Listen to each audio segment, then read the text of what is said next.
ሚዲያና ጉልበቱን ግብጽና ክፋቷን ዛሬ በዝርዝር ልንሄድባቸው ነው። በቅድሚያ ግን እርሶ ኑሮና ብልሃቱ እንዴት እያደረጉት ነው? ግብጽ ኤርትራን ከኢትዮጵያ ለመገንጠልና ኢትዮጵያ የባህር በር እንዳይኖራት ውጊያዋን የጀመረችው በዝነኛ የሬዲዮ ጣቢያዋ በኩል ነበር። ሳውት አል አረብ።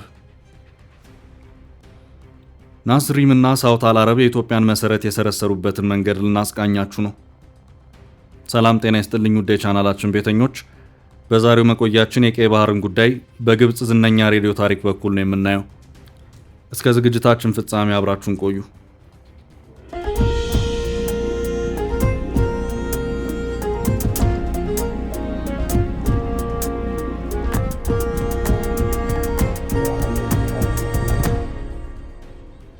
ወልደ አብ ወልደ ማርያም ኤርትራን ከኢትዮጵያና ኢትዮጵያን ከቀይ ባህር የመነጠል ፖለቲካን ከጠነሰሱ መሃል አንዱ ነበሩ።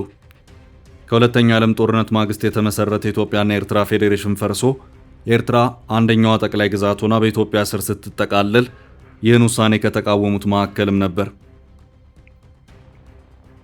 ግብጽ ካይሮ በስደት ይኖር የነበረው ወልደ አብ ምንም እንኳን ከደገኛ ኤርትራ ክርስቲያኖች የተወለደ ሰው ቢሆንም ኤርትራ ሀገር መሆን አለባት የሚለውን ሐሳቡን ለማሳካት ኤርትራ አረባዊት ሀገር ናት ከሚሉት እነ ገማል አብዱል ናስር ጋር መተባበር አልከበደውም። መርህ አልባው የኤርትራ የመነጠል ፖለቲካ መነሻ ታሪኩ እንዲህ ነበር። ግለሰቡ ለነ ጀብሃና ሻዕቢያን መሰረት የሚሆን የኤርትራ ብሔርተኝነትን መሰረት ካስቀመጡ ሰዎች መካከል ዋነኛው ነበር። ከኤርትራ 1000 ኪሎ ሜትሮች ተሰዶ ካይሮ የነበረው ወልደ አብ ወልደ ማርያም አስመራ ላይ ድምፁ ጎልቶ ይሰማ የነበረው በሳውት አል አረብ በኩል ነበር። ሳውት አል አረብ እንደ ሬዲዮ ጣቢያ፣ እንደ ፕሮፓጋንዳ መሳሪያ፣ እንደ ጦር መሳሪያ፣ እንደ ረጅም ርቀት ሚሳኤል ከካይሮ ተወርውሮ ኤርትራ ላይ ወረራ ፈጽሞ ኤርትራን ከኢትዮጵያ የገነጠለ ሶማሊያ ሆኖ ኢትዮጵያን ያጠቃ የግብጽ የጦር መሳሪያ ነው። ሳውት አል አረብ ወይም የአረቦች ድምጽ የተባለው ሬዲዮ ግብጽ ላይ በመካከለኛ ሞገድ፣ ከግብጽ ውጪ ደግሞ በአጭር ሞገድ በመካከለኛው ምስራቅ፣ በምስራቅ አፍሪካ፣ አውሮፓና ሰሜን አሜሪካ ድረስ የሚሰማ የሬዲዮ ጣቢያ ነበር። የመጀመሪያውና ታዋቂው የግብጽ ዓለም አቀፍ የሚዲያ አገልግሎትም ነው። ዋነኛ ዓላማውም የፕሬዝዳንት ገማል አብዱል ናስርን መልእክትና ሐሳቦች በአረቡ ዓለም ማድረስ ነበር። ንጉስ ፋቁቅን የጣለው የ1952 የግብጽ አብዮትን ተከትሎ በገማል አብዱል ናስር ዘመን የተመሰረተው ሬዲዮ ጣቢያ መነሻና መድረሻው የአረብ ብሔርተኝነት ፓን አረቢዝም ሲሆን ማወደሻና ማጎንበሻው ደግሞ የገማል አብዱል ናስርን ታላቅ የአረብ አባትነት ማሳየት ነበር። ይህንን የግብጹን የመጀመሪያ ፕሬዝዳንት ገማል አብዱል ናስርን የፓን አረብ እንቅስቃሴና በአረቡ ዓለም የሚያደርገውን የጸረ ቅኝ አገዛዝ ንቅናቄ የፖለቲካ ሳይንስ ጠበብቶቹ ናስሪዝም ሲሉ ይጠሩታል። ወልደ አብ ወልደ ማርያም ከካይሮ በትግርኛና አረብኛ ኤርትራ ከኢትዮጵያ መገንጠል እንዳለባትና ነፃ ሀገር መሆን እንዳለባት እንደ መደበኛ የሬዲዮ ጣቢያው ሰዓት ተይዞለት በጀት ተመድቦለት በግብጽ መንግስት በሚተዳደረው ሳውት አል አረብ የሬዲዮ ጣቢያ ንግግሩን ያቀርብ ነበር። በሂደት ግን ጣቢያው ኤርትራን አረባዊ ማንነት እየሰጣት እንደ ኤርትራ ነጻነት ግንባር ወይም ጀብሃ አይነት ድርጅቶች እንዲያቆጠቁጡ ምክንያት ሆኗል። 1950ዎቹ የመጀመሪያ ዓመታት የኤርትራ ጥያቄና ችግር የኢትዮጵያ ጉዳይ ብቻ መሆኑ አክትሞ የጂኦፖለቲካ የኃይል ሚዛን መጠበቂያ ሊያደርጉት የሚፈልጉ ኃይሎች እጅ መግባቱን አሳየ። ይህ በባዕዳን እጅ የገባ የኤርትራ ፖለቲካ ዛሬም ድረስ ጊዜውን እየጠበቀ እንደሚፈነዳ ፈንጅ ጊዜውን እየጠበቀ መፈንዳቱን ቀጥሏል። ግብጽ በቀይ ባህርና በአባይ ላይ ያለው የኢትዮጵያ አቅምና ተጽዕኖ እንዲቀንስ ከተጠቀመቻቸው መንገዶች አንዱ የኤርትራ ሕዝብ ጥያቄን ለራሷ ጥቅም ማዋሏ ነው።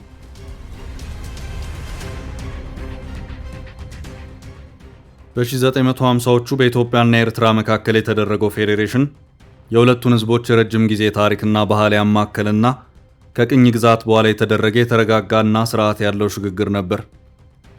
የተባበሩት መንግስታት ድርጅት ያስተላለፈው ውሳኔ ራስ ገዝ የሆነችው ኤርትራ ከኢትዮጵያ ጋር በፌዴሬሽን መዋሃዷ በቀጠናው የተረጋጋ እድገት እንዲመጣ ጥሩ እንደነበር ይታመናል። ይህንን ፌዴሬሽን ኢትዮጵያ ያየችበት መንገድና ግብጽ ያየችበት መንገድ ግን እጅግ የተራራቀ ነበር። ኢትዮጵያ ልክ እንደ ሀገረ መንግስት ግንባታ ሂደት ስታየው፣ ግብጽ ደግሞ በአንጻሩ በአካባቢው አረብ ማንነትን ማነሳሻ አድርጋ ነበር። ፕሬዝዳንት ገማል አብዱል ናስር ከስልጣኑ የመጀመሪያ ዓመታት ጀምሮ ሚዲያን ወይም ራዲዮን እንደ ውጭ ጉዳይ ፖሊሲ መሳሪያ መጠቀም ጀመረ። ሳውት አል አረብም ተቋቋመ። ዋነኛ ዓላማው ግብጽን የአረቡ ዓለም መሪ አድርጎ ማውጣት ሲሆን የጸረ ኢምፔሪያሊዝም ንቅናቄን ከፓን አረቢዝም ከእስልምናና አረባዊ ባህል ጋር አሰናስሎ የሚያራምድን ሐሳብ ያቀነቅን ነበር። ይህን በሰሜን አፍሪካና በመካከለኛው ምስራቅ የሚታየን አዲስ የብሔርተኝነት እንቅስቃሴ የፖለቲካ ተንታኞች ናስሪዝም ሲሉ በገማል አብድል ናስር ስም ሰይመውታል። በ1960ዎቹ ሳውት አልአረብ በሰሜን ኢትዮጵያ፣ ትግራይና ኤርትራ በደንብ መሰማት ጀመረ። የከባቢውን የፖለቲካ ቅርጽ መበየን የኤርትራን ጉዳይ ከህዝቡ የዕለት ተዕለት ጉዳይ በመነጠል የአረብና የሙስሊሞች ጉዳይ በማድረግም ጉዳይ ተሳካለት ይመስል ነበር። ለዚህም እንደ ማሳያ የሚቆጠረው አብዛኞቹ የነጻነት ትግሉ አራማጆች ሙስሊም መሆናቸው ነበር። የኤርትራን ህዝብ ጥያቄም ለአረብ ብሔርተኝነት ማነሳሻና የክርስቲያኖችን የበላይነትን እናጥፋ የሚል መርዘኛ እምነት ተኮር ፖለቲካን ማራመድ ጀመረች። የአገር ውስጥ ተቃዋሚና ተገንጣይ የነበረውን ድርጅት ቀጠናዊ የፖለቲካ ስበት ማዕከል እንዲሆንም አደረገው። በግብጽ ፖለቲካዊ ስሌት የኢትዮጵያ በቀይ ባህር ዳርቻ ላይ የምትፈጥረው እንቅስቃሴና የበላይነት ግብጽ በቀይ ባህር ላይ ልትፈጥር ላሰበችው የበላይነት ቀጥተኛ እንቅፋት ነው። ናስር እያሰቡ ላሉትም ቀጠናዊ ትብብርና አንድነትም አረባዊ ያልሆነች ኢትዮጵያ ባህሩ ላይ የጦር መርከቦችን መንዳቷ የሐሳቡ መሰናክል እንደሆነም ያምናሉ። በሬዲዮ የተጀመረው የማነሳሳት ስራ በቀጣይ ድርጅት ወደ ማቋቋም ተሸጋገረ። ግብጽ በሀገሯና በመካከለኛው ምስራቅ በስደት የሚገኙ የኤርትራ ተገንጣይ ፖለቲከኞችንና ተማሪዎችን ማስተናገድና ማሰልጠን ጀመረች። በአውሮፓውያኑ 1960 የኤርትራ ነጻነት ግንባር ጀባሃ በካይሮ መሰረተች። የጀባሃ ማኒፌስቶ አደረጃጀትና ታክቲክ የዘመኑን የአረብና ሰሜን አፍሪካ የነጻነት እንቅስቃሴዎችን የመሰለ ነበር። ካይሮ ለድርጅቱ አባሎችን እያሰለጠነች፣ የመኖሪያ ሁኔታ እያመቻቸች፣ ሚዲያ ኖሯቸው ፕሮፓጋንዳ እንዲሰሩ እያደረገች የተበታተነ አቅማቸውን ወደ አንድ ሰብስባ የተደራጁ መሳሪያ ይዘው መንግስትን የሚዋጉ ብረት ነካሽ አደረገቻቸው። የጀብሃ ካድሬዎች በተግባር የፓርቲያቸውን አወቃቀርና አይዲዮሎጂ የቀዱት ከገማል አብድል ናስር የፖለቲካ አካሄድ ናስሪዝም ነበር።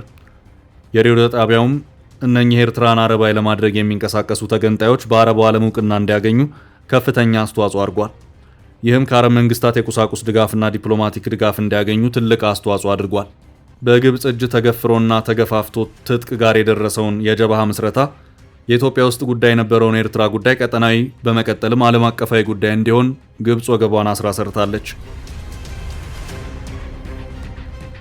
የመጀመሪያው ይህንን የኤርትራ ጉዳይ ቀጠናዊ የጸጥታ ችግር ሆኖ እንዲታይ ያደረገው ራሷ ግብጽ ፔን ሆልደር ሆና ለአረብ ሊግ ያቀረበችበት ነው።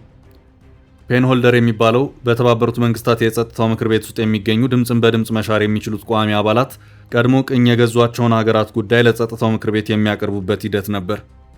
እናም የኤርትራ የጡት አባት የሆነችው ግብጽ ልክ ቅኝ ገዢዎች እንደሚያደርጉት ጠፍጥፋ የሰራችውን የኤርትራ ፖለቲካ የተሻለ ውጤት እንዲያመጣላት የዓለም አቀፍና ቀጠና የፖለቲካ ሂደት እንዲማር ወደ አረብ ሊግ ወሰደችው። አረብ ሊግ አፍሪካዊቷ ግብጽ ሁሌም ቢሆን ጥላዋ ገዝፎ የሚታይበት ቀጠናዊ ድርጅት ነው። ወደ አረብ ሊግ የሄደው የኤርትራ ጉዳይ ከሶሪያ፣ ከሊቢያ፣ ከኢራቅና ሌሎች ሀገራት ተቀባይነት አገኘ። ግብጽ ብቻ በስንቅም በትጥቅም በዲፕሎማሲም በአይዲዮሎጂም ተደግፎ የነበረው ጉዳይ ተጨማሪ አስታጣቂና አጉራሾች አገኘ። ይህ የግብጽ ተግባር ኢትዮጵያ ላይ ሁለት የፖለቲካ ለውጦችን አምጥቷል። አንደኛው ለጀብሃ የፖለቲካ ቅቡልነት የፈጠረለትና ጉዳዩ የግብጽ ሳይሆን የፓን አረቢዝም የጸረ ኢምፔሪያሊዝም ትግል ተደርጎ እንዲወሰድ ሆነ። በሌላ በኩል ደግሞ ግብጽ ለራሷ ብሔራዊ ጥቅም አረብ ሊግን ኢትዮጵያ ላይ ለማነሳሳት ተጠቀመችበት። ይህም ቅርብ ጊዜ ድረስ የቀጠለ እውነት ሆኗል። የግብጽ የኤርትራ እቅድ ግን የምስራቅ አፍሪካ የመጨረሻ እቅድ ሆኖ አልተቀመጠም። ይልቁንም ለቀጣዮች የጥፋት ስራዎች መለማመጃ ሆኖ ቀጠለ እንጂ። ከኤርትራ ጉዳይ ቀጥሎ ግብጽ የቀጠለችው የምስራቅ አፍሪካ ፕሮጀክት የሶማሊያ ጉዳይ ነው። የኤርትራን ጉዳይ ስትጀምር ሳውት አልአረብ ላይ እንደሰራች ሁሉ የሶማሊያንም ጉዳይ በሳውት አልአረብ ይዛው ብቅ አለች። ሳውት አልአረብ በሶማሊኛም ዝግጅቱን ማቅረብ ጀመረ። ገማል አብዱል ናስር የፓን አረቡ አባት፣ የአረቦችና የሙስሊሞች ጠበቃ መስሎ መታየት የሚፈልገው የግብጽ መሪ የሶማሊያ ነጻነትና አንድነት የሚያሳስበው ሆኖ ብቅ አለ። አመጣጡ ግን አንድነቱ አሳስቦት ብቻ አይደለም፣ ታላቅነቷም ጭምር እንጂ። ይህ የታላቋ ሶማሊያ ጉዳይ ደግሞ ኢትዮጵያን በብዙ ኬንያና ጅቡቲንም የሚነካ ስለነበር ሌላ የጦርነት ፈር ቀደደ። እንግዲህ ግብጽ በሚዲያ ሰራዊቷ በኩል የዛሬ 70 ዓመት ያዋለደቻቸው ብሔርተኝነቶችና ሀገራት ዛሬም የተረጋጋ መንግስት መመስረት አቅቷቸው ቀጠናውን እያመሱት ቀጥለዋል። በቅርብ ካሉ የአፍሪካ ቀንድ አዳዲስ ጉዳዮች ተነስተን ካስተዋል ነው ይህ የሳውት አልአረብ ኢትዮጵያን የባህር ውሃ እንዳትጨልፍ ያደረገበት ሴራ ሊያበቃ ይመስላል። የዛሬ 70 ዓመት ገማል አብድል ናስር መስርተውት ምስራቅ አፍሪካን የተገንጣይ ብሔርተኝነት ስላበጃጀው ሳውት አልአረብ ያነሳንበት ዝግጅታችን በዚሁ ተጠናቀቀ። ሰላም ለሀገራችን ይሁን።